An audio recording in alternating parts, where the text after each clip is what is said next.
कोण कर्णपुत्र ऋषकेतू. पण जर ते पराक्रमी ऋषकेतून ऐकलंय नव्हे तर संप्रदात नेत्रांना पाहिले सुद्धा, मग अशा पराक्रमी योद्ध्याला कर्णपुत्र ऋषकेतू प्रणाम करतोय. धन्यवाद देतोय मी तुम्हाला. आमचे पराक्रम पाहून आमच्या समोर नतमस्तक झाला. समोरच्या योद्ध्याला मी कधी कमी लेखत नाही, मग तुम्हाला सुद्धा प्रतिमा राजा वल्लभी करतो. निश्चितच. पण आश्चर्य ज्येष्ठांगर्वी ऐकलं होतं की हे दिव्य तेज आणि या दिव्य तेजाने आमचं अश्वबंधन केलंय. अर्थात तो अश्वाच्या मुक्ततेसाठी आम्ही बालवीर सज्जतर झालो. सम्राट कैक बालवीर आपल्या समोर उभे ठाकले. कैक धारातीर्थी पडले, पण सम्राट त्याच अश्वाच्या मुक्ततेसाठी आज कर्णपुत्र इथं आलाय. अश्वाच्या मुक्ततेसाठी अनेक वीर आले, अनेक वीर धारातीर्थी सुद्धा पडले, पण त्यांच्या बाबतीत जेवढा संभ्रम आमच्या मनात निर्माण झाला नाही त्यापेक्षा कितीतरी पटीने तुमच्या बाबतीत संभ्रम आमच्या मनात निर्माण होणार. आमच्या बाबतीत तो कसा? याला एकच कारण आहे. कोण कारण? सहज मुखातून शब्द तुमच्या बाहेर पडले, कर्णपुत्र ऋषकेतू, आणि इथंच मुळात संभ्रम निर्माण झाला. कारण त्या ऐकलं त्या ऐकलेल्या गोष्टी फार वेगळ्या आहेत. 18 दिवसीय महाभारत युद्धात ज्यानं अगणित पराक्रम कुरुच्या रणभूमीवर प्रदर्शित केले असा योद्धा म्हणजे महारथी कर्ण होय. पण त्या महारथी कर्णाचा शेवट नेमका कुणी केला हे आपल्याला ज्ञात असेल. निश्चितच ज्ञान झालंय. कारण माझ्या पित्याचा शेवट कसा झाला, कशासाठी झाला आणि कुठं झाला पूर्ण जाण मला आहे. पण मी आलोय तो अश्वमुक्ततेसाठी. मला संभ्रम हा झाला. संभ्रम? तुम्हाला जर ज्ञान असेल की तुमच्या पित्याचा शेवट कुणी केला तर नेमके त्याच्या सहाय्यासाठी तुम्ही कसे काय उभे राहिले? म्हणजे पांडवांच्या कटकात हा ऋषकेतू काय करतो? हाच माझा संभ्रम. हा संभ्रम आहे. मुळात मोठा संभ्रम आहे. मग तो संभ्रम दूर करण्याचं कर्तव्य ऋषकेतू जरूर करेल. बरोबर. कारण मी योद्धा म्हणून त्या रणभूमीवर उभा आहे. माझ्या समोर असणाऱ्या योद्ध्याला कोणताही संभ्रम असता कामा नये. आणि तोही जर ऋषकेतूच्या बाबतीत असेल तर तो संभ्रम ऋषकेतू दूर निश्चितच करेल. तुम्ही म्हणाला कुरुच्या रणभूमीवर अंगराज कर्णांना धारातीर्थी पाडलं, नव्हे तर त्यांना ते वीरमरण आलं. ज्यानं त्यांना मारिलं त्यांच्याच बाजूला ऋषकेतू लढतोय. यालाही कारण आहे.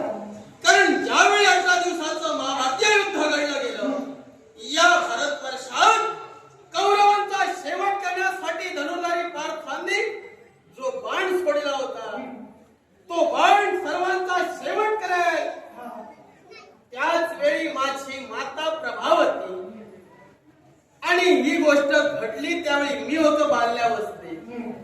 मग माझ्या मातेनं, माझ्या प्रभावती मातेनं काय केलं की धनुर्धारी पार्थांनी सोडलेला बाण, त्या बाणाला 3 महनीय व्यक्तींची शपथ वाहिली. आता त्या 3 महनीय व्यक्ती कोण असतील तर स्वतः धनुर्धारी पार्थ, त्रैलोक्यवंद्यपुर देवर्षी नारद महामुनी, आणि तिसरी म्हणजे जगाचं परब्रह्म गोपाल कृष्ण माऊली.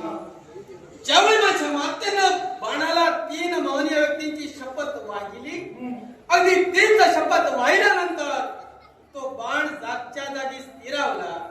आणि शपथ वाहिली ती कोणती? जोपर्यंत माझा पुत्र आणि मी, माझ्या पुत्राला मी राजमाता कुंतीच्या स्वाधीन करत नाही तोपर्यंत माझ्या बाळाला, माझ्या पुत्राला कोणती इजा होता कामा नये. अगदी ती शपथ वाहिल्यानंतर तो बाण स्थिरावला गेला. त्यावेळी माझ्या मातेनं मी बाल्यावस्थेत असताना राजमाता कुंती यांच्या जवळ मला स्वाधीन केला. तदनंतर शास्त्रवंताचा धर्म म्हणून आर्य लग्न, आर्य नारी म्हणून सहग वनासाठी माझी माता गेली. कारण माझी पितृदेवता धरातीर्थी. तदनंतर जो सांभाळ माझा केला तो कुंती मातेनं केला. आता मला फक्त एक शंका आहे, ती फक्त शंका दूर करा. जो आपलं पालन पोषण करतो तो आपल्याला संस्कार देतो, संस्कारानं तो घडवितो. आता त्याच्या संस्कारात कुठंतरी कमतरता असेल, कुठंतरी उणीव असेल, तर तो पुत्र असेल, कन्या असेल, दुष्कृत्य म्हणजे वाईट मार्गाला जाते. पण ज्याचे संस्कार चांगले असतील, जो सद्वर्तनानं आपल्या पुत्रावर किंवा आपल्या बालकावर जो संस्कार करेल, तो पुत्र सुद्धा तेवढाच पराक्रमी ठरतो. अर्थात कुंती मातेनं ज्यावेळी बाल्यावस्थेत असताना माझ्यावर त्या संस्कार केले, तदनंतर गोपाळ कृष्णाची आराधना मी करू लागलो. नव्हेच तर ज्या द्रौपदी मातेला मला सांभाळलं आणि माझ्या रक्षणासाठी जे काही मला दिलं, तदनंतर मी माझ्या मनी ठरविलं की माझ्या मातेनं माझ्यावर संस्कार घडवले, त्या संस्कारांचा विसर पडू न देता जो गोपाळ कृष्णानं मार्ग सांगितला, त्या धर्माच्या सत्याच्या मार्गाने आपण जावं आणि पित्याचं ऋण आपण फेडावं, हे पुत्र या नात्यानं आज वृषकेतू करतोय. म्हणजे केवळ पित्याच्या स्वाभिमानासाठी आणि ज्या मातेनं तुमच्यावर संस्कार घडवले, त्या संस्काराच्या स्वाभिमानासाठी तुम्ही पांडव कटकात सामील झाला. निश्चितच. होय ना? जरूर. मग आता पांडवांच्या अश्वाचं बंधन जे मी केलं, हे सुद्धा स्वाभिमानापोटीच केलेलं आहे. निश्चितच. होय ना? कारण पत्रिकेत मजकुरात असा आहे की जो वीर बलाढ्यपूर्ण सामर्थ्यशाली असेल, त्यानंच बंधन करावं. आता आपण बंधन केलात म्हणजे आपण तेवढे सामर्थ्यशाली आहात याची कल्पना आम्हाला आहे. म्हणून अश्वबंधन जरी आपण केला तरी त्याच्या पुढे मजकूर असा होता की जो कोणी बलाढ्यपूर्ण अश्वबंधन करेल, त्याच्याकडून अश्वाची मुक्तता करणं पार्थांची जबाबदारी आहे, नव्हे तर मग पांडवरांची जबाबदारी आहे. ज्याप्रमाणे तुमचा स्वाभिमान जागृत होऊन तुम्ही अश्वबंधन केला, अगदी त्याचप्रमाणे जे धर्मकार्य पांडव करतायत, त्या धर्मकार्यात आणि अश्वाच्या मुक्ततेसाठी आज वृषकेतू आपल्या समोर आहे. पहिली गोष्ट मी तुम्हाला सांगतो, ज्या तुमच्या अश्वमेधाला तुम्ही प्रत्येकजण धर्मकार्य म्हणून सांगता, अजून आलेला एकही वीर स्पष्ट करू शकला नाही की हे तुमचं धर्मकार्य कसं आहे. मी सांगू शकतो. कसं ते मला पटवून द्या. संप्रम अश्वमेध करणं चुकीचं आहे का? अश्वमेध करणं गैर नव्हे, म्हणजे तो अधर्म नाही. अधर्म नाही. नव्हे तर ज्येष्ठांची आज्ञा मानणं हा अधर्म आहे का? मुळीच नव्हे. मग जर ज्येष्ठांची आज्ञा न मानणं अधर्म नाही, अश्वमेध यज्ञ करणं अधर्म नाही, तर ज्या गोपाळ कृष्णानं पांडवांना मार्गदर्शन केलं, नव्हे तर ज्या धौम्य मुनींनी मार्गदर्शन केलं, नव्हे तर ज्या व्यासांनी मार्गदर्शन केलं, अगदी त्यांच्याच मार्गदर्शनानुसार हा अश्वमेध आरंभला गेला, मग तो अधर्माचा कसा? मुळात पांडवांनी जो अश्वमेध सुरू केलाय, हाच अश्वमेध मला मान्य नाही. का म्हणू? कारण आहे त्याला, हा अश्वमेध यज्ञ जर समजा यदा कदाचित माझ्या दुर्दैवानं मी जर एका धारातीर्थी पडलो, कारण देवापेक्षा सुद्धा दैव एका मात्रानं श्रेष्ठ आहे आणि दैव जे माणसाला देतो ते प्रत्येक माणसाला स्वीकारावं लागतं. अर्थात माझ्या नशिबात काय लिहिलं याची कल्पना मला नाही. यम कदाचित हा जर अश्वमेध यज्ञ तुमचा परिपूर्ण झाला, तर या समस्त पृथ्वीचे सम्राट हे पांडव होणार आहे. म्हणजे पर्यायानं धर्मराज युधिष्ठिर हे राजकर्ते होणार आहे. मग मला सांगा हो, एका अधर्म्याला तुम्ही राजकर्ता म्हणून स्वीकारू शकाल का? काय म्हणाला? एका अधर्मी व्यक्तीला तुम्ही राजकर्ता म्हणून स्वीकारू शकाल? मुळात जो धर्म म्हणून गणला गेला ते आमचे काका म्हणजे धर्मराज युधिष्ठिर, त्यांनाच तुम्ही अधर्मी म्हणता. मी अधर्मीच त्यांना म्हणणार, कशावर?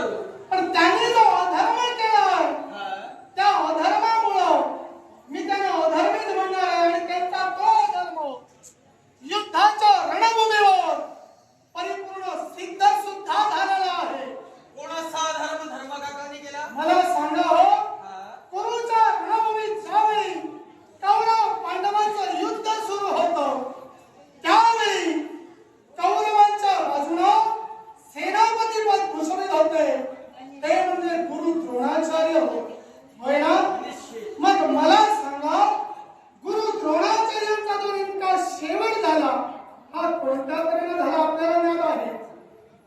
जर 18 दिवसाचं महाभारतीय युद्ध आपण आपल्या मुखावटे सांगत असाल तर गुरु द्रोणांचा शेवट कसा झालाय आपल्याला ज्ञान नाही. निश्चितच सांगणार आहे. हा. कारण आहे, मी फक्त तुम्हाला विचारलं कारण कोण कारण? पांडव गटात तुम्ही सहभागी आहात आणि म्हणूनच फक्त मी विचारलो.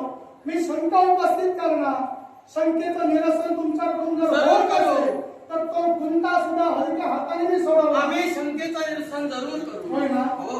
मग आता मी त्याला अधर्मी का म्हणतो याला सुद्धा कारण आहे. गुरु द्रोणाचार्यांचा शेवट रणभूमीवर त्यांनी जो केला तो अधर्मानच केलेला होता. आता त्याने अधर्म काय केला ते सुद्धा सांगतो. सांगा. गुरु द्रोणाचार्य म्हणजे कुणी सामान्य नव्हे. निश्चितच. त्यांनी कौरव पांडवांना घडवलं, प्रत्येक विद्येमध्ये निपुणी केलं असे गुरु द्रोणाचार्य होय. युद्धाच्या रणभूमीवर उभे राहिल्याच्या नंतर त्यांच्या बाणाचा संहार कोणी करू शकेल असा योद्धा धनुर्धर पार्थाशिवाय कोणी निर्माणच झाला नाही. पण त्यावेळी धनुर्धर पार्थानं नव्या समस्त पांडवांनी कोण काय रचला. द्रोणाचार्य जर संपले नसतील तर हे युद्ध संपणार नाही. युद्धाचा निर्णय नेमका काय याचा निर्णय लागणार नाही.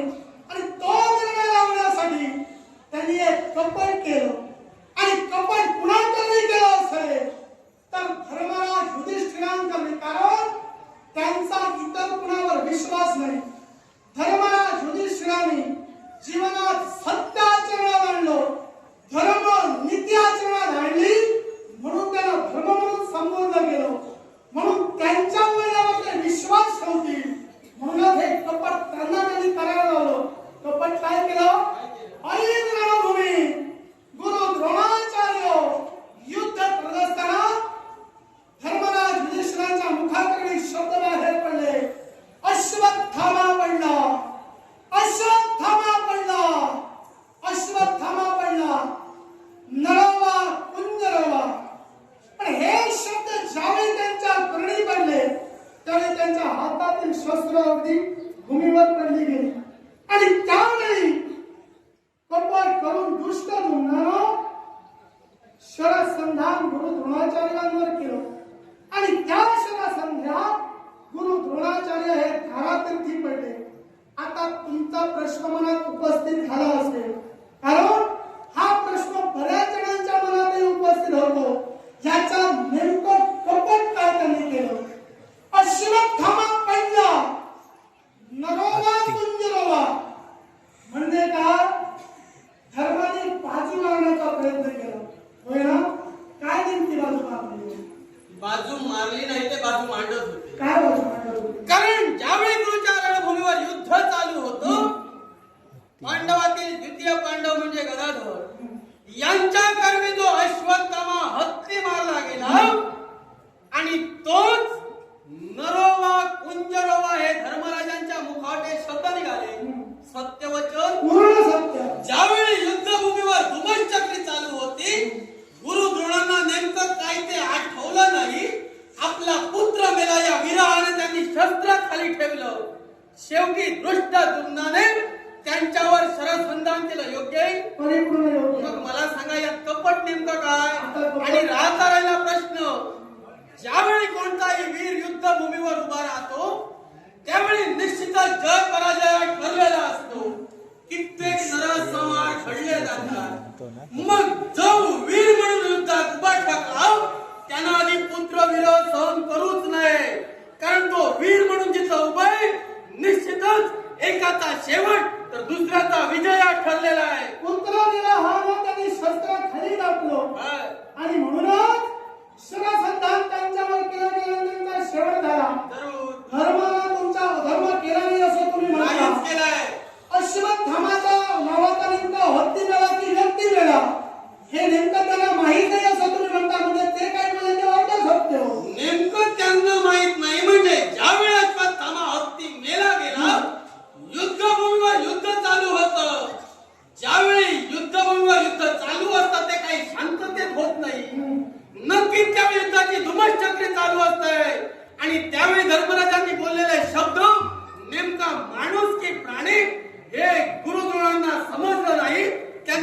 अस्त्र समजून शस्त्र खाली ठेवलं आणि शेवटी युद्धात प्रत्येक जण आपल्याला विजय पाहत असतो आणि त्याच विजयासाठी गुरुद्रोणांचा शेवट दृष्टद्युम्नानं केला. म्हणजे धर्माने केला हा धर्म कसा तुमचं म्हणणं आहे? निश्चित. आता त्याने अधर्म काय केला ते मी सांगतो तुम्हाला. हा तुमचा अधर्म सांगितला. आता हा जो धर्म कुरुच्या रणभूमीवर सिद्ध सुद्धा झाला हे सुद्धा मी आता तुम्हाला सांगणार आहे. कारण धर्मराज युधिष्ठिर म्हणजे कुणी सामान्य नव्हे. मी पहिल्या प्रथमच तुम्हाला म्हटलं सत्य न्याय नीती धर्म याला अनुसरून ते वागत होते म्हणूनच त्यांना धर्म म्हटलं गेलं. पण त्यांच्या बाबतीत एक विशेष गोष्ट या विश्वाच्या ठाई घडत होती आणि ती विशेष गोष्ट कोणती आहे माहिती आहे का?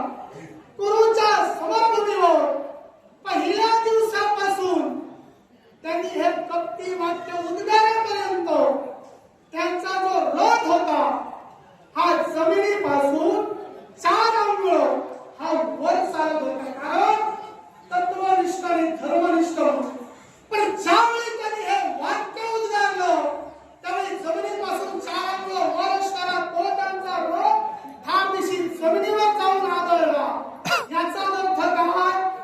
धर्माने केला तो अधर्म केला आणि त्यांना हेही माहित होतं हा जर अधर्म त्यांनी जर केला नाही तर जो रथ जमिनीपासून 4 अंगुळ वर चालतो तो कधी जमिनी 4 हात खाली रोवला नाही हे सुद्धा त्यांना कल्पना होती. म्हणून त्यांनी हे कपट केलं आणि अशा अधर्म्याला साथ राजा वल्लभी केव्हाही देणार नाही. तुम्ही म्हणताय अधर्मानं पांडवांनी सर्व काही जिंकलंय, पण मी तर म्हणेन आम्ही धर्मानं केलंय आणि धर्मानंच वागलोय. धर्म अधर्माचा न्याय निवडा गुरुच्या युद्धभूमीवर झालेला आहे. कारण ज्यावेळी घडलेला प्रसंग दिव्य दृष्टीने पाहिला गेला त्यावेळी पाप पुण्याचा विचार केला गेला आणि शेवटी आपलं गोत्र हत्या झाली. नव्हे तर काही नरसंहार घडले गेले. त्यांच्या चालनासाठी अश्वमेध केला गेला. म्हणजे हा जो अश्वमेध यज्ञ तुम्ही केला म्हणजे जे तुमचे आप्त स्वर्गीय तुमच्या हाताने मारले गेले त्यांच्या रक्ताचे डाग तुम्ही आता या नव्या रक्ताने धुवून पाहता. फक्त आप्त स्वकीय नव्हे मग तर युद्धभूमीवर भारत वर्षातील असंख्य राजकर्ते होते. नव्हे तर काही सैन्य तिथं होतं. म्हणजे जो वीर मरण पावला त्याच्या मरणाला पुण्य मिळावं नव्हे तर पापाचं क्षालन व्हावं म्हणून अश्वमेध केला गेला. म्हणजे जे मृत्युमुखी पडले त्यांना गती देण्यासाठी आता तुम्ही नरसंहार का परत करता? नरसंहार घडणारच. कारण अश्वमेध हा सत्ता स्थापनेसाठी केला जातो, सार्वभौमत्वासाठी केला जातो आणि राज्याचा विस्तार हा दुसऱ्या राष्ट्रावर निश्चितच आपली सत्ता स्थापन करून होतो. ज्यावेळी राष्ट्राचा विस्तार होतो त्यावेळी रक्त रंजित राज्य उभारलं जातं. कारण आतापर्यंत असं कुठलं राज्य नाही जिथं रक्तपात झाला नाही. मग ज्यावरती अश्वमेध आम्ही आरंभिलाय आम्ही पत्रिकेत मजकूरही रेखाटला. ज्याला शक्य आहे त्यानं अश्वबंधन करा. न पेक्षा पांडवांसमवेत धर्मकार्यात सहभागी व्हा. जिथं तुमचं हे धर्मकार्यच मला मान्य नाही तिथं तुमच्या या धर्मकार्यावर राजा वल्लभी केव्हाही सहाय्य करणार तुमच्या म्हणणं न मानल्यावर आमचा अश्वमेध नाही. आम्ही अश्वमेध केलाय तो आमच्या उत्कर्षासाठी नव्हे तर संपूर्ण पृथ्वी एक छताखाली यावी म्हणून आणि त्याच धर्मकार्यात आपण सहभागी व्हावं हीच आमची प्रामाणिक भावना आहे. ज्या पृथ्वीच्या पटांगणावर अश्वमेध यज्ञ करत असताना जिथं पावला पावलावर तुम्ही वैरत्व निर्माण करता तिथं हे एकछत्र राज्य निर्माण होणे नाही. मग कोणत्या प्रकारे त्यात अडथळा राजकर्त्याच्या वल्लभी करताय? प्रत्यक्षाने या ऋषभकेतूला राजा वल्लभी रणविरोध पेटवून दिलाय. तुमच्याचही जय प्रत्येक वीराला रक्तस्नान घालण्यासाठी राजा वल्लभी तारणी सहित सिद्ध आहे. मग राजा ऋषभकेतू तुला वक्तव्याचा भोगता नव्हे कृतीचा मूर्तिमंत शास्त्र आहे. तर एवढेच पराक्रमी शौर्य या ऋषभकेतूला राजे वल्लभी दाखवत असतील तर तेच तुमचे शौर्य आणून पाडण्यास कशी शौर्य म्हणून लावली. शौर्य म्हणून लावली. शौर्य म्हणून लावली. शौर्य म्हणून लावली.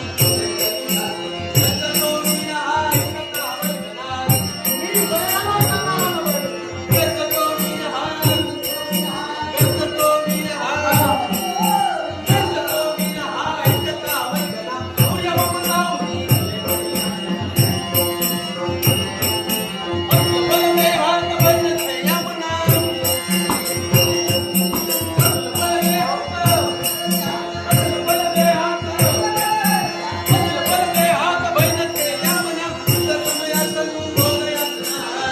जाताना